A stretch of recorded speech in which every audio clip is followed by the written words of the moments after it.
Immigration Ignorance, So Long, Justice Kennedy, We Hardly Knew Ya, Mad Max, and the incomparable Charlie Kirk, next on The Dr. Duke Show.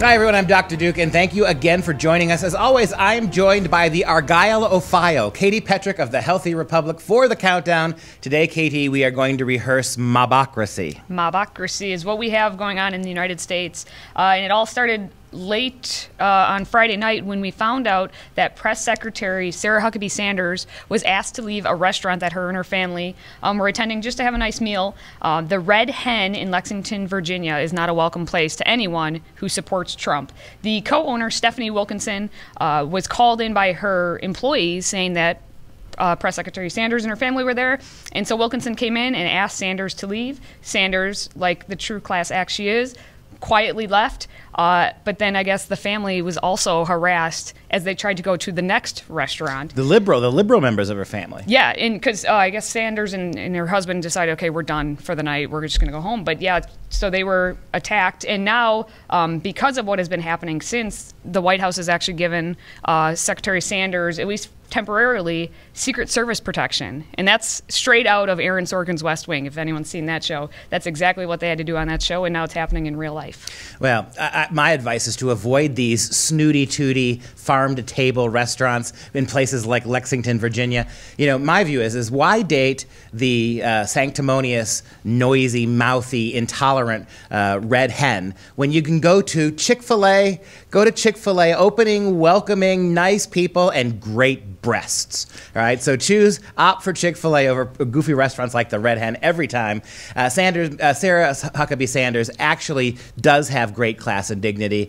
You think about a Democrat woman, a liberal woman, who had the kind of nonsense thrown at her that Sarah Huckabee Sanders has had thrown at her. And you think about not just the reaction of that Democrat woman, but the reaction of the entire progressive movement. It would be endless, and Sarah has handled it with class and dignity. Part of me, conspiracy theory, part of me thinks that Sanders, the last name Sanders, it triggered something Colonel Sanders-wise in this Red Hen restaurant, right? Yeah, that's what I'm thinking. Another reason to go to Body by Waffle Fry. And by the way, we do not formally work for Chick-fil-A, but if they want to send us stuff, we're all for it. And the thing is, this story, it comes after and before some other stories that are happening at the exact same time. I mean, you can't write this like Aaron Sorkin did, but you had Homeland Security Secretary Kirstjen Nielsen being harassed at a Mexican restaurant over immigration stuff. Then people decided to go to her house and say that, what was it, no sleep, no justice, or something like that. And then you had the Florida Attorney General, Pam Bondi, who was just trying to take in a movie. It was a Mr. Rogers movie of all movies, and she was like spit on and harassed there. So you have all these women being attacked. And then, that was just prior to this week. And then you had, on Monday, U.S. Senate Majority Leader Mitch McConnell and his wife, who's Transportation Secretary Elaine Chao, they were confronted by protesters as they left an event at Georgetown. And it was a group of, college-age guys. And we actually found the tweet by Roberto, is his name, and he claims to be an up-and-coming senior at Georgetown. And he proudly put this video out confronting Ms. Chao when they were just trying to leave, and they were being yelled at about immigration issues. She actually said, because they were yelling so loud and were getting, as you can see, up in her face, she pointed her finger at the protesters, saying several times, "You leave my husband alone, leave my husband alone." Well, Elaine Chao, there's a tiger wife for you, right? We've heard of tiger moms, there's a tiger wife. Look, what this suggests to me is that this exposes, in my mind, the radical entitlement of the progressive left. They think they're entitled to make all the laws. They think they're entitled to have their particularly skewed version of morality apply to everybody. They think they're entitled to determine what shouldn't be legal, who doesn't come to this country, what our policies with regarding every aspect of American life are. Fact is, liberal progressive Democrats, you aren't entitled to those things. And another point, in fact, Democrats, when the American people democratically elect a president who happens to be a Republican or a conservative or Donald Trump, when we do that, You should behave the same way we had to behave for 8 years under Barack Obama. Oh, we didn't like it. We said things, right? We made parody videos. We griped and griped and griped.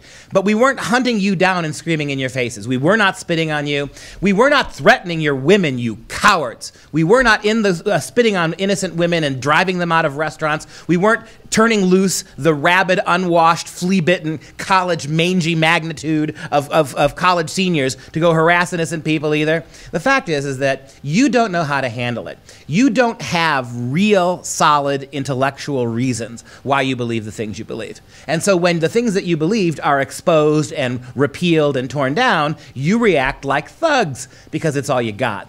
We on the right, when things don't go our way, when we're afflicted with the biblical plague of Obama, we form tea parties, you know? A bunch of middle-aged women in pantsuits going out to parks, leaving them cleaner than they found them to simply plea for the Constitution. That's the difference between you and us.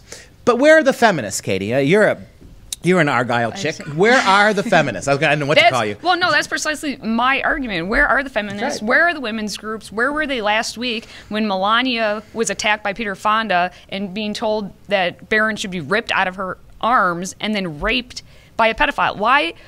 Where are these groups? They have absolutely nothing to do. Everything they want to do is about politics. They have no actual care for the human beings that are involved. Well, this is what happens when you elevate politics to morality and religion. When you think that your political worldview is akin to some kind of a deity, right? Where then whatever you do in the name of your political god is okay, and to whomever you do it to, the apostate, the heretic, they deserve it. That's what's happened on the American left. And feminists are among the worst offenders. We spent a lot of time last week exposing feminists for the shrill, crying little babies, little baby teat suckers that they are. And you see it again here, too. This idea that women are... The left is really good. Feminist left is really good at projecting all of these horrible microaggressions, right? Using the word chick, using slang words, all the ways that patriarchal culture offends women. And yet, when you have actual women, strong women and political women, women with voices, women with careers, women who are reaching the heights of government that hadn't been reached before, when you see women like that being attacked simply because they happen to work for the wrong president, it shows you that feminism isn't about women. Never has been. In fact, all of these fringe liberal movements, this whole racial war that the American left is engaging in with all of this racial identity politics, the border issues, not about helping Mexican kids. This is just about getting their damn power back. And note, as we pointed out last week, much of what's going on now, the separation of parents and children at the border, that was going on under the Obama administration. The pictures of caged children actually came from the Obama administration. None of these guys seem to care about that in the least. Not bothered by the fact that Obama was much harsher on immigrant children than Trump has been. They don't care about that. They just want their damn power back. And the way to fight this, Katie, and I think you know this, don't give them back their damn power. Yeah, well, someone trying to take that power and is doubling down on that power is Representative Maxine Waters, who is the worst offender of everything that has been happening lately. She actually said, as part of the resistance, that you should harass, and you're entitled to harass, members of Trump's administration. And the quote going around is, if you see anybody from that cabinet in a restaurant, in a department store, at a gasoline station, you get out and you create a crowd and you push back on them and you tell them they're not welcome anymore, anywhere. To be clear, this is a representative from the legislative branch actively encouraging open harassment and abuse of members of the executive branch. That's what our government has become. And Maxine Waters has already been on MSNBC, and she's had to go out and try and defend herself. And instead of saying, you know, it was in the heat of the moment, I said a comment I shouldn't have, she doubles down. And she actually says, I don't think I was out of line for what I said. When you have Nancy Pelosi and Chuck Schumer actually saying, ooh, man, you went too far, you went too far. But she is saying that actually they were defending her. Yeah, you know, Pelosi and Schumer may have said they went too far, but Pelosi and Schumer have also revealed that they're capable of saying things just as stupid. So in other words, this wasn't a real call out by Pelosi and Schumer. And this is the point that I want to make. To the progressive left, you are Maxine Waters. She is not an aberration. She is not fringe. She stands for everything you stand for. She does not believe that the government, any government that's not a progressive government, she doesn't believe it's legitimate. She would be doing this if Ted Cruz was president. She'd be doing this. She was doing this when George Bush was president. This is what the Democrat Party has become. And we think about the cringeworthy statements of Nancy Pelosi over the last 2 or 3 years. When you think about Chucky Schumer, who just 1 week ago was out there arguing that we're not going to help the Republicans, pass legislation that will keep border parents and children together because it's too much in our benefit as Democrats to watch the Republicans struggle with this. Chucky Schumer didn't care about those kids either. So, in other words, Maxine Waters is the Democrat Party. She's not very bright. She capitalizes on her own constituents without ever helping them. Again, we mentioned last week that she lives outside one of the poorest districts in California, which she has served for how many years. So she is the prototypical. If we could just figure out that she was harassing men in a men's room stall somewhere at the back of a porn booth, we'd have Bill Clinton. You would have Bill Clinton if that were able to be proven. So she is the typical face of the Democrat Party. Owner, liver, lover Democrats, because she is entirely your creation. Yeah, and something if you want to point out and just kind of look back at history, we are just 1 year removed from when Congressman Steve Scalise he nearly died at that baseball practice, the congressional baseball practice, and when that was shot up. And so the question is, he actually came out and said, let's be civil again. Civility and respect always prevails over harassment and disrespect. He just made a simple statement. Twitter responded saying they wish he would have died, that he's a Nazi. They were obviously defending Maxine. Are we at a point where we are in a civil war right now? Well, if it's a civil war, one side isn't really fighting. I mean, the Republicans aren't really, the conservatives, the Christians aren't really fighting it. It's like this is a typical leftist tantrum. They're punching against enemies who aren't punching back. And at some point, when this gets more and more violent, someone will punch back. But this is the way the left always operates, right? All this talk about how right-wing language, right-wing attitudes, right-wing policies, they're racist, they're sexist, they're bigot, they're homophobe. But there's no real proof of that. Meanwhile, what you've got happening on the left is actual violence. Black Lives Matter, Antifa, engaging of genuine acts of violence in the name of the left while saying they're fighting fascist violence that they can never really find evidence for, right? There's never a fascist dragged out of one of these Walmarts that's burnt down by Antifa, right? Here he is. This is the guy we came for. No, they just burn down the Walmart. The Antifa scum then loot the Walmart, right? In the name of fighting fascism. The Steve Scalise thing is exactly the same thing. We keep hearing how Republican conservative rhetoric is going to get people killed. Well, you got people shot nearly to death by a Democrat operative, not by a Republican. Same thing with the NRA. There's not a single one of these school shooters that's actually held an NRA registration, right? Never been a member. And yet the first thing we do when some left-wing lunatic or some disgruntled, confused kid who's been bombarded in the public schools with all kinds of social justice nonsense shoots up a school is we leap right to the NRA. Yep. This is, in psychological terms, this is textbook progression. You are projection. You are projecting your own behavior onto your enemies and to give you excuse to behave that way, right? You're projecting violence and hatred and intolerance on conservatives, Christians, and Republicans, so you can then attack them without any tolerance for their perceived lack of tolerance, when in reality you're the only ones showing it. Yeah, and because everyone claims to be a victim, victims are more likely to be aggressors.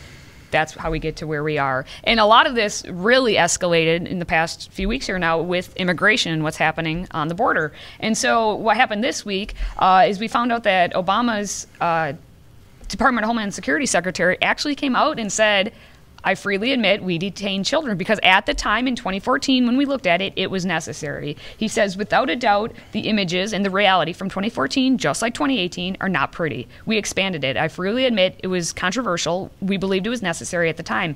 I still believe it's necessary so that picture to remain a certain capability for families. Yeah, and I'm going to tell you this. He's a high-ranking government official in the Obama administration who I don't agree with about much of anything. But he's exactly right here. Not only is he exactly right that the Obama administration did this, he is right in pointing out that when the Obama administration separated kids and children at the border, they thought they were doing the right thing. They were doing what was necessary. I mentioned last week in this very seat that what happens at the border is that the moms and dads who are risking not just, it's one thing if moms and dads are risking their lives crossing a desert with no food and no water and no guarantees of a terrible climate to try to sneak into a country. They're doing that as moms and dads, that's one thing. If you're dragging little children along with you, why in the world, when they get to the border and you stop them as authorities, right, in America, why wouldn't you separate them? These people have already demonstrated they're willing to potentially let their children die in a desert for their political and personal ambitions. right? I mean, many, many immigrants. My grandparents immigrated here from Italy, and they left kids back in Italy when they came here so they could set up shop and make sure they had jobs, make sure they were able to care for the kids and the relatives before they then sent to have the relatives come over. This is a classic textbook case of child endangerment. I mean, again, imagine if these were Republicans who were dragging their kids in similar circumstances to something that you didn't like. You would be screaming at these Republicans that this is child services would be all over this. And these kids, as we mentioned last week too, you think they're being abused, this weird narrative that they're being housed in cages and kennels. Yep. That was the Obama administration. Whoops. Under the Trump administration, these kids have blankets, they've got beds, they've got medicine when they need it, they're getting vaccines, they're being fed, housed, clothed, and showered.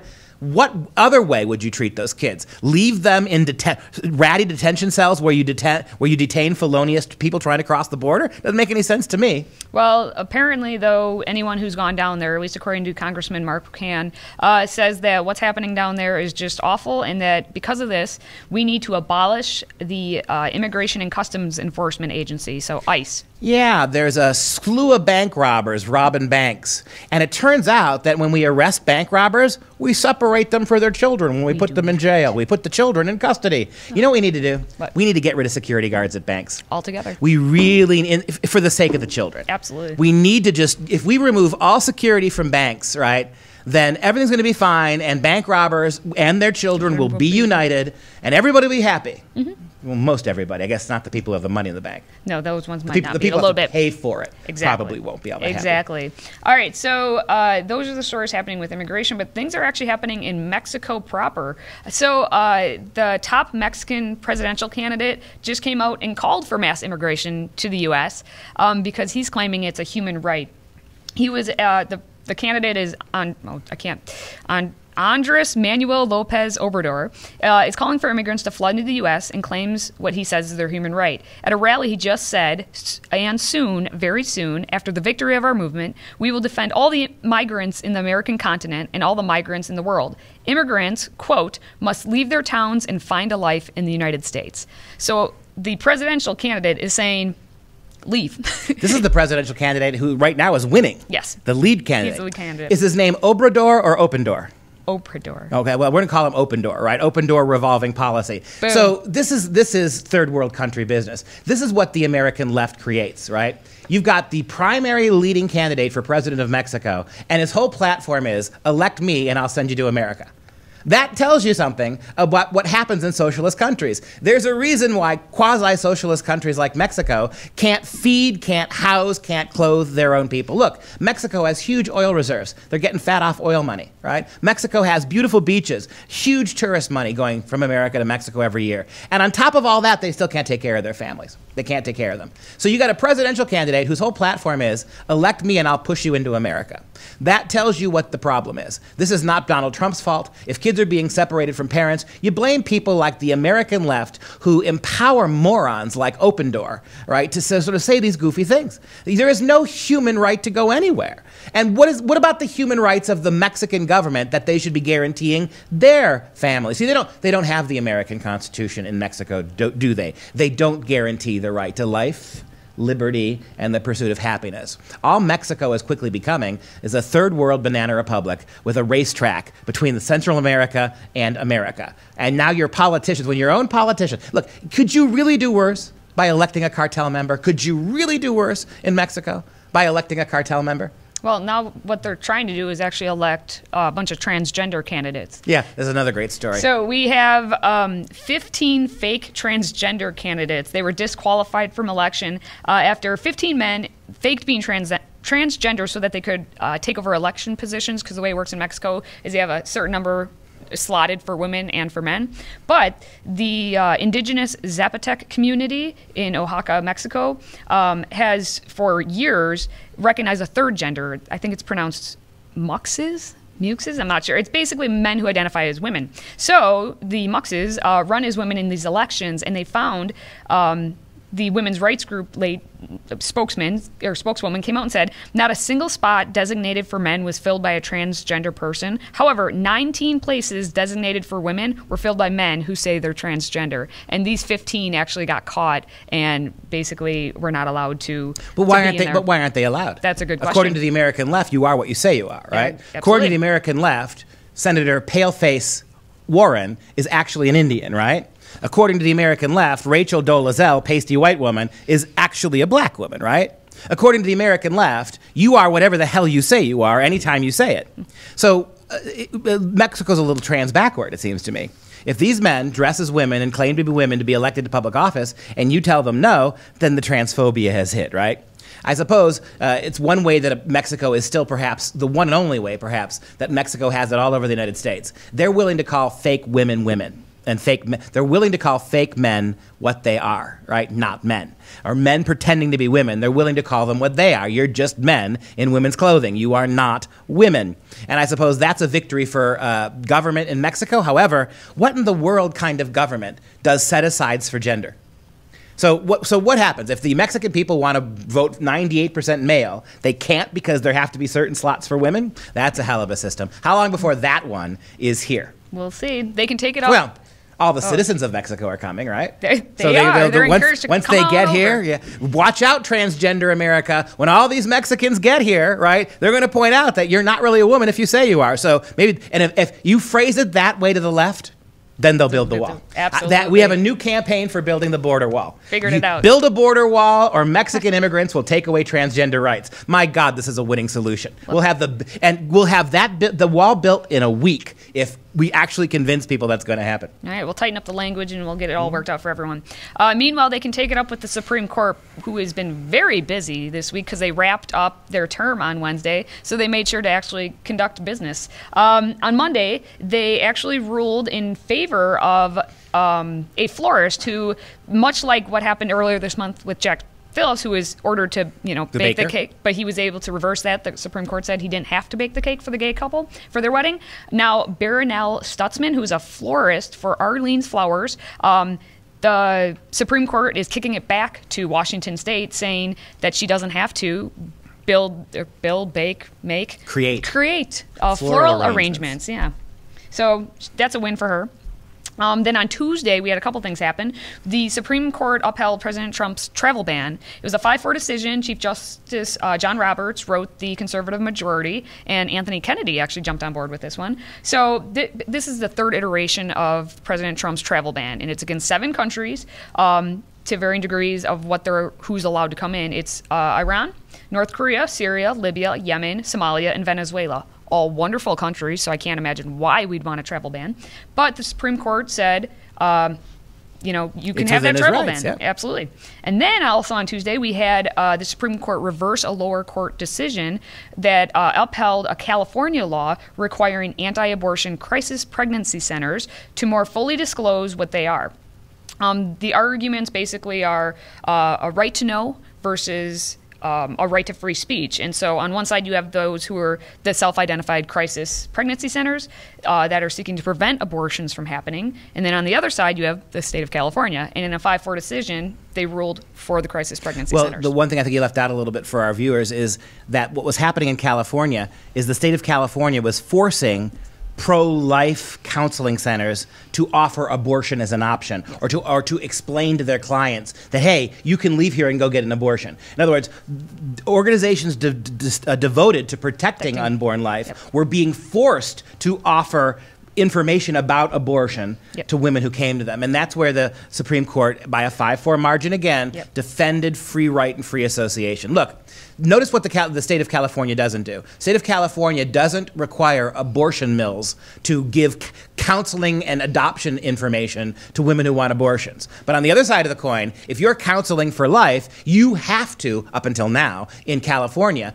counsel about what abortion is. And so this is just evening the field a little bit. It's actually shameful that 4 liberals voted against this common sense First Amendment policy. Shows you how dangerous these progressive justices are. But go back to the first story there. Well, in short, the Supreme Court's kicking butt and taking names. Again, if you have any problems with Donald Trump, you better on your knees thank him for Gorsuch. right? And for what he was able to do, we actually managed to replace Antonin Scalia with somebody of his caliber. And that's, I think that's even influencing Kennedy a little bit, who's always been a squish to go a little bit the other way. Another 5-4 decision, they ruled that state government workers cannot be forced to pay the so-called fair share fees to support collective bargaining and other union activities. And this time, Associate Justice Samuel Alito wrote the majority opinion. He said, "This procedure violates the First Amendment and cannot continue. Neither an agency fee nor any other payment to the union may be deducted from a non-member's wages, nor may any other attempt be made to collect such a payment unless the employee affirmatively consents to pay." In the words of noted jurist Emerald, bam! This is a big-time decision because what this does is it's basically for federal government unions, for big state unions. What they're basically saying is, and I love this, we just got through saying that if you're a black baker and you don't want to bake a cake for a Ku Klux Klan member, you have the right not to. If you're a member of a work team that happens to have a union and you don't want union protection and you don't want to pay union dues because you don't like how that money is used for political reasons, then don't do it. You don't have, and the Supreme Court said exactly the same thing. You, as a big union, if the unions are so wonderful, if the unions are the only people out there capable of looking after American workers, if the unions are so utterly necessary, then why do the majority of American workers want nothing to do with them, number one? And number two, why in the world should those unions, if they can't make their own case to their workers, if they can't convince workers across the country that they're looking out for them, not for their big Democrat donors, or their big Democrat clients, then they should walk away. And the Supreme Court says, guess what? You can walk away. If the union doesn't represent you, and American workers, the unions don't really represent you, your money's going to sold and bought and paid for Democrat politicians, then you have the right to walk away. Good job, Supremes.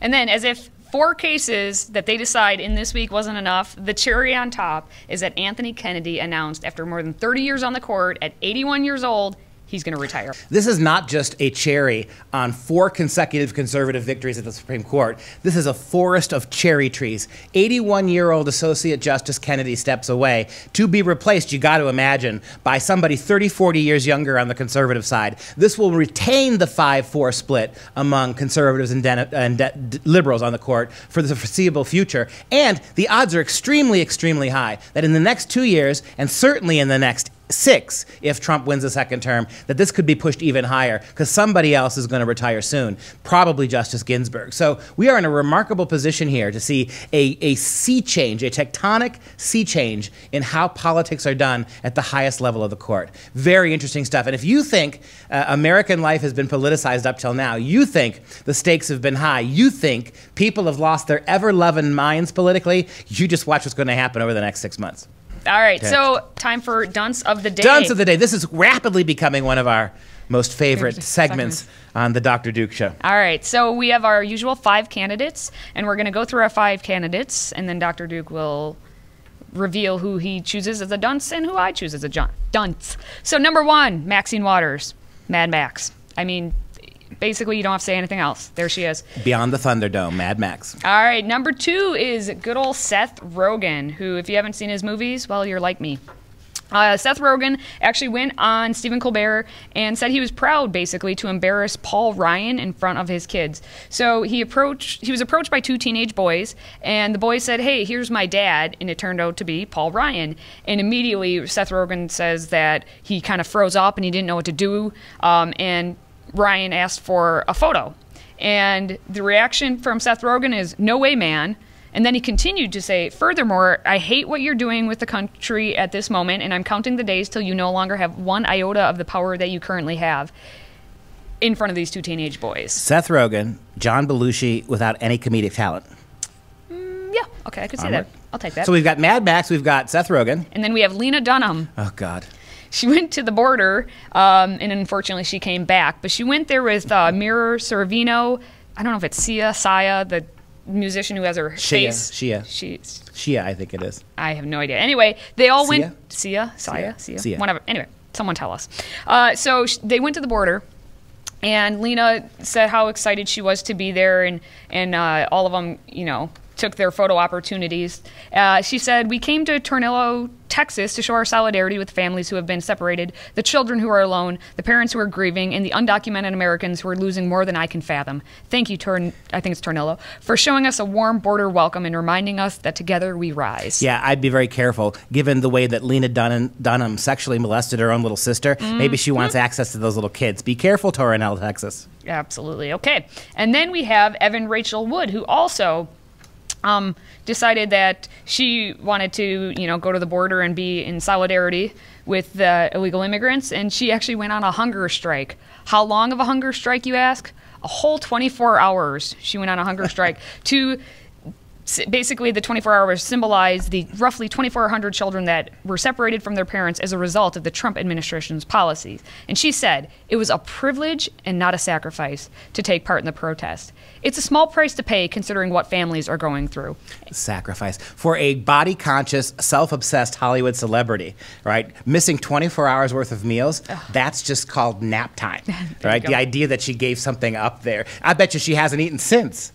Probably not. That's a good point. Well, Alec Baldwin, LeVar Burton, and Martin Sheen also participated. Well, there's a brain trust. There you go. And finally, our final contestant this week is none other than George Takei.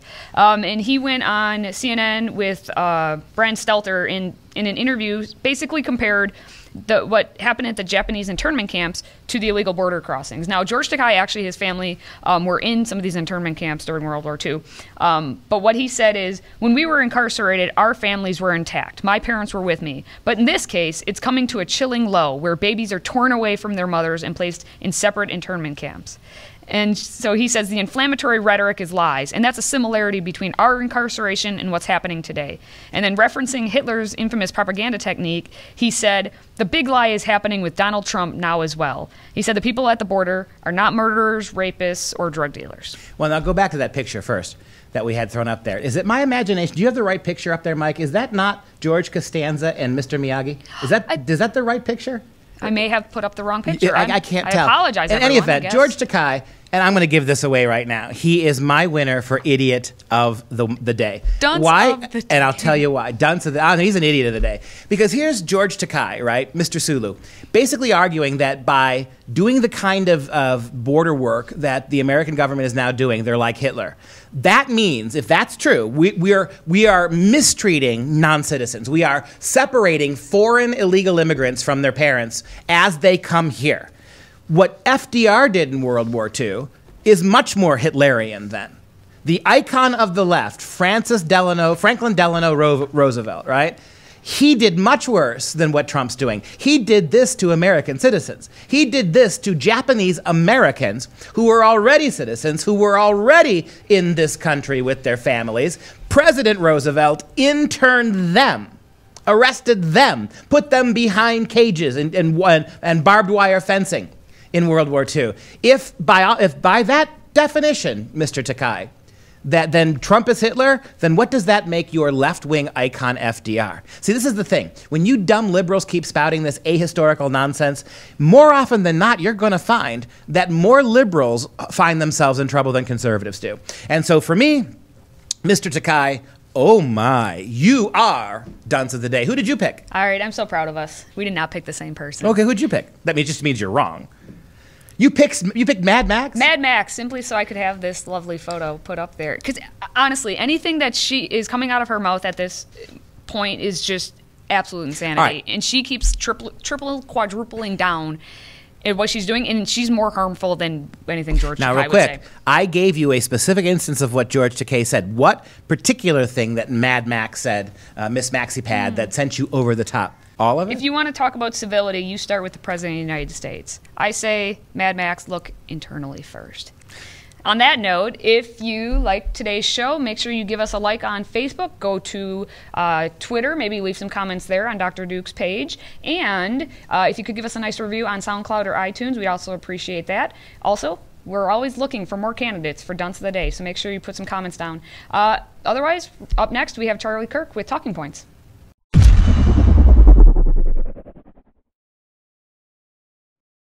Time now for Talking Points with Charlie Kirk, founder of Turning Point USA. Charlie, I want to start today with the recent bombshell announcement, that Justice Anthony Kennedy will retire from the Supreme Court after 30 years of service.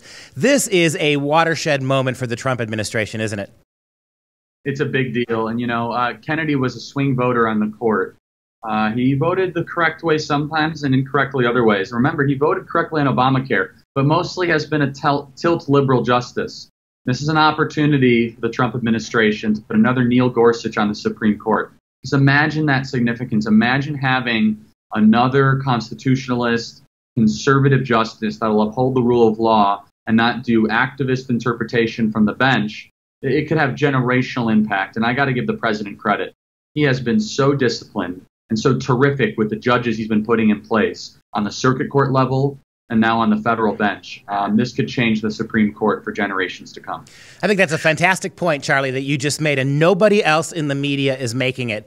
That we've been conditioned to believe that Kennedy is this right-winger and he's this anti-abortion guy, that he's this extreme conservative. He's not. He was appointed by Ronald Reagan, but as you said, on many issues he's been kind of squishy. The last week he's done a great job. So what Donald Trump has the opportunity to do is put a real constitutional conservative like Judge Neil Gorsuch in place here. How much blowback do you think he's going to get from the progressives if he tries to do that? Oh, I mean, if you think they hate Trump now, just wait until he gets another Supreme Court nominee. This is going to be the fight of our life. But this is a fight worth having because, look, the liberals, they control media, they control culture, they control Hollywood, and they thought they controlled a lot of levels of government and politics. But they're not going to be able to control the courts. They're not going to be able to control the circuit court level. And this is a really amazing moment that the Trump administration is going to be able to rebalance the courts for the next couple generations.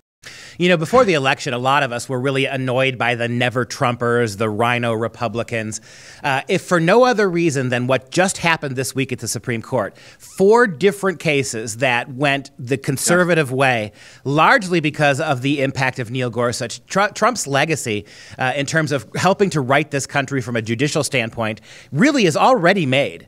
And yet a nomination here to replace Justice Kennedy, the right guy, if he can get him through the right person, is just going to reap incredible benefits moving forward. We had such great decisions this week. I cannot reinforce the significance enough of this Janus decision, of defunding public sector unions. And look, this is I can't believe it was 5-4. It should have been 9-0.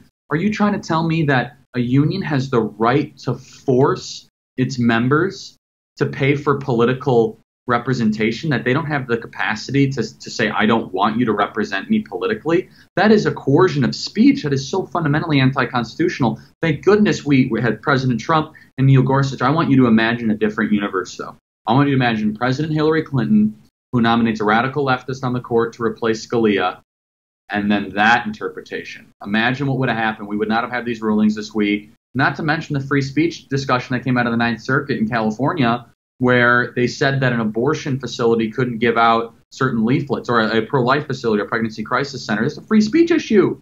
And so this is so important. We can go from a 5-4 majority to a strong 6-3 majority. And mind you, you might have Ruth Bader Ginsburg, Breyer retire sometime soon. And that's going to be another opportunity for the Trump administration. Yeah, I think that's a fantastic observation. The First Amendment is at stake here. You think about what happened with Janus, right? Basically, the Supreme Court, by the slimmest of margins, thanks to Neil Gorsuch, right? By the slimmest of margins, the Supreme Court basically ruled that if you don't want to be in a union, you don't have to pay union dues. That is a remarkably basic human right, a civil right granted by the Constitution, and 4 liberal justices voted against it. You also mentioned, it's funny, isn't it, that these liberal progressives who want to demand that you have to pay union dues, even if you don't like the politics of a union, are the same ones arguing that if you are a baker, you have to bake cakes for gay weddings if you're a Christian baker. Isn't it amazing? This is not about law for these guys anymore. It's about enforcing a liberal agenda. That's exactly right. And so from a purely political landscape standpoint, hundreds of millions of dollars a year now are going to be defunded away from public sector teacher unions. This is a really big deal. I mean, because the Democrats have lost the business class in America. If you start and work and start a business from nothing, 90% chance you're going to be a Republican and you're going to give to the Republican Party. Now, where are Democrats going to get their money from? Well, they were counting from Hollywood and celebrities, out-of-touch globalist billionaires like George Soros, Tom Steyer, Jeff Bezos, and Bloomberg, or public sector teacher unions. Well, they just lost, and public sector unions in general, they just lost public sector unions in a big way, in a very, very big way. And so now Republicans have a huge strategic standpoint financially to be able to reclaim even more state house seats, reclaim more congressional seats, and eventually rebalance this country away from its current Marxist trajectory. Let's talk about the big elephant in the room, Charlie. This appointment to the Supreme Court, if we boil it down, it's going to be about abortion. It's going to be about, this is why the left is so rabid. They're mobilizing. They've already thrown every gauntlet they've had down to oppose Donald Trump on this, no matter what he does. And so talk a little bit about what this means now for the rights of the unborn and how much is at stake from that perspective. Well, we have an opportunity to repeal Roe versus Wade. I want you to just think about how significant that is. We have more science today and we have more technology than we did when Roe versus Wade was decided. And it is a life back then and is a life today. And the rights of the born need to be preserved and protected in every single capacity.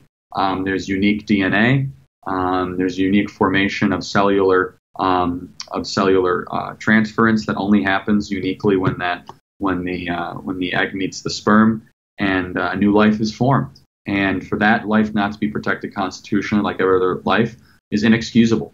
And so this is a great opportunity for us to make the compelling argument for the pro-life generation, as the younger generation is becoming more pro-life, and really make this argument go all the way up to the Supreme Court. And boy, President Trump, the billionaire from New York, who people thought was not a conservative, has a chance to nominate justices that might see the repealing of Roe versus Wade. I mean, take that, never Trumpers. That's all I have to say. It is remarkable, isn't it? And by the way, Roe versus Wade is the textbook example, isn't it, of legislating from the Supreme Court not based on law, but based on political advocacy. People don't remember anymore that Roe versus Wade was passed on the argument that a woman's right to privacy, a right to medical privacy, means that she can actually take the life of an unborn child. Talk about really, really sketchy law. Right. And so you've seen judicial activism and interpretation. This is something the left loves to do. The gay marriage decision was the exact same thing, by the way, where they just basically wrote law from the Supreme Court. The Supreme Court interprets law. It does not write law. It does not create law, nor does it fulfill it, such as the executive branch. It interprets it. But with Roe versus Wade, they literally misinterpret. They did more than that. They created law based on a privacy statute that then pertained to all sorts of medical practices, including abortion. But abortion is not health care. It isn't. It's not good for the woman. It's not good for the child. It's not good for anyone involved. And so that whole argument gets mixed in there. But if this next Supreme Court seat is about abortion, make no mistake, this will be the political fight of our lifetime. And people better brush up on their abortion talking points, because if you think the left is angry now, they are a vociferous defender of being able to have abortions on demand. But we need to fight for the life of the unborn. And I think this is really interesting because it's an opportunity for us to move public sentiment in the direction of pro-life in a way that we haven't seen in a while. And the reason it hasn't happened as fast as it should is because we haven't had that vocal media narrative around the abortion issue in a long time. The last time I can remember anything close to this was, remember the Sandra Fluke issue with Rush Limbaugh, where she gave the speech at Georgetown. That was the last time I think we had a national debate about reproduction rights, as they call it, so on and so forth. This is a chance for us conservatives to do something that we wouldn't have dreamt in our wildest dreams and protect the lives of the unborn. I just want you to blunt the last statistic. The abortion rate is higher than the birth rate in the black community in New York City. There's no one that can make an argument that that's healthy. And where are the racial justice warriors for that? This is a genocide of African-American babies, more than any other race in this country. Let's talk for a moment, Charlie, though. Great point that you raised. Let's talk about strategy, potential strategies for Donald Trump. He hit a home run with Neil Gorsuch. And then there's the possibility that with another 4-year term, he may be replacing Ruth Bader Ginsburg as well.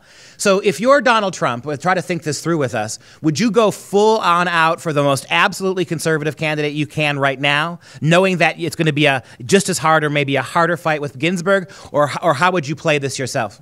Go big or go home and go early. Get the most conservative you possibly can right now, and then worry about the next justice and appointee. You don't know what the country's going to look like at that time. You don't know how many Senate seats you're going to have, so get the most conservative you can get right here, right now. And that list he's composed is quite a compelling one. There's some great ones on that list, and if he gets anything close to that, we're going to be just fine. Yeah, I am blown away by the list he put together. For somebody who has not spent his life in the bubble of politics, what a fantastic job he's done at focusing on the federal and the Supreme Courts and putting candidates together. That's right. He's saving this country. He really, really is. That's right. Absolutely. Charlie, it is always a pleasure to talk with you. I'm sure we're going to be revisiting this topic on the show a lot. Thank you so much for your time today. We appreciate you. Thanks again, Charlie. And that does it for us this week. For Freedom Project, I'm Dr. Duke, and we will see you next time.